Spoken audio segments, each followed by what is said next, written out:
Good afternoon, everyone. My name is Irene Silverman, and I am a pancreatic cancer survivor. 12 and a half, almost 13 years ago, while vacationing in Florida, I woke one morning with my skin on fire. Every part of me was so itchy, I didn't know what to do. Thinking it was an allergic reaction to something I ate or to the sun, I started taking antihistamines. Nothing helped. After several days, I finally sought medical help, and as soon as the doctor saw me, he told me I was jaundiced and began a series of tests, ultrasounds, x-rays, and blood tests, trying to determine what was wrong. When he wanted to do a scope, our out-of-country insurance provider would not cover the cost of the procedure. Instead, they sent us home by plane and shipped our car. In the meantime, I had been in touch with my doctor in Toronto, and he arranged for the scope to be done in hospital the day after I returned home. The next day, my husband and my children accompanied me to the hospital, where the doctor explained to us what was to be done. When I woke after the procedure, the doctor came out, and all he said to us was, "I'm sorry." He went on to explain that it was a tumor blocking the bile duct. My son-in-law asked, "Is it malignant?" and was told that it always is. While my family stayed to speak to the doctor further, my daughter and I waited in recovery. We were devastated. It was quite a blow, and certainly not anything we expected to hear. The attending nurse in recovery came up to us, and this is what she told us. I dropped something there. "Don't despair. You have to have hope. I've seen patients come through here who've been told there was no hope at all and recovered to live full lives. If you can find a doctor who will operate, you have every chance of beating this." I can't begin to tell you how this wonderful woman lifted our spirits and gave us so much hope. It's important to have hope. That's what keeps us going. A temporary stent was put in to keep the bile duct open to relieve all the symptoms and the itchiness. We were also fortunate to find a surgeon, Dr. Stephen Gallinger, who consented to operate, and thus began my journey. Surgery was scheduled for the end of March 2003. It was postponed because I had developed an infection around the stent and it had to be replaced. 3 times I was scheduled for surgery that had to be canceled. A, it was during the SARS epidemic and the operating rooms were not readily available. And B, because I had developed other infections. I was in and out of hospital several times and a number of times in isolation because I was running fevers. Finally, on May the 5th, 2003, I walked into the operating room where Dr. Gallinger performed the Whipple procedure. It was a long and complex surgery where part of the pancreas, the small intestine, the stomach, and all of the gallbladder were removed. The recuperation was lengthy. I spent 10 days in hospital the first time, only to return a week later as I was not able to digest any foods. I spent another 10 days in hospital. I walked the halls with my trusty companion, the feeding machine.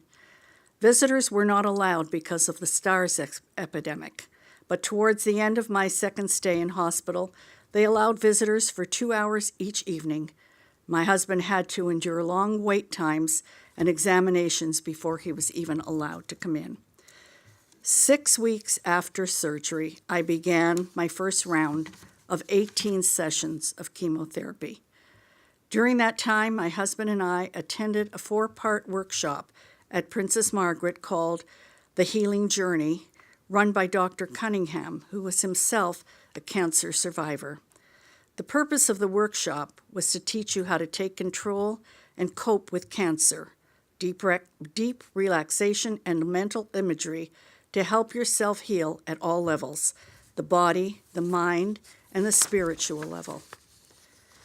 After my 15th round of chemotherapy, I was told the chemo was not working and would have to be stopped because more nodes appeared at the other side of the pancreas. Radiation was not an option at that time, possibly sometime in the future, but not then. Once again, we were devastated by the fact that nothing further could be done for me. At that time, there were no support groups for pancreatic cancer. There were for other cancers, but not pancreatic. Someone gave me a phone number of a woman who had stage 4 pancreatic cancer and was not a candidate for surgery. I can't begin to tell you what the telephone call did for me. She was the most uplifting, positive person I had spoken to so far. It had been 4 years since her diagnosis, and she had been seeking complementary and alternative treatments. After speaking with her, I was so much more hopeful. At this same time, a program aired on the Discovery Channel about a young healer who had cured Ronnie Hawkins of his pancreatic cancer. We called the studio, they gave us a copy of the video, and the producer told us to go home, watch the show, and then go to San Francisco to see this young man. He was to be the keynote speaker at the Qigong conference there. 2 days later, we flew to San Francisco, and thus began my journey with Adam, who is now a doctor of microbiology and naturopathic medicine. I attended all of his workshops when he came to Toronto, and this past Labor Day was his last workshop. He's devoting himself to his practice where he deals only with cancer patients. The purpose of the workshops were basically what Dr. Cunningham taught at Princess Margaret Hospital, empowering oneself to take control of their lives. I also visited a doctor of alternative medicine who was helping to build up my immune system. When my blood test showed that my markers had risen, I underwent intravenous vitamin C therapy. In 10 years, I underwent 3 surgeries, the Whipple, an incisional hernia, and a hysterectomy. All that I had learned helped me to get through these difficult years.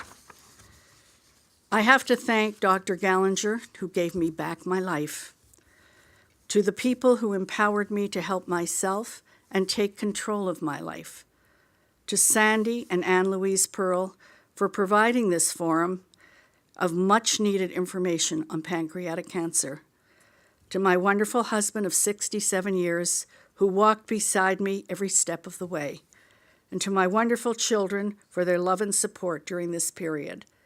I have been blessed to see 4 grandchildren married and 6 great-grandchildren being born. When people say to me, "It's so nice to see you," I can only say, "It's so nice to be seen." Thank you.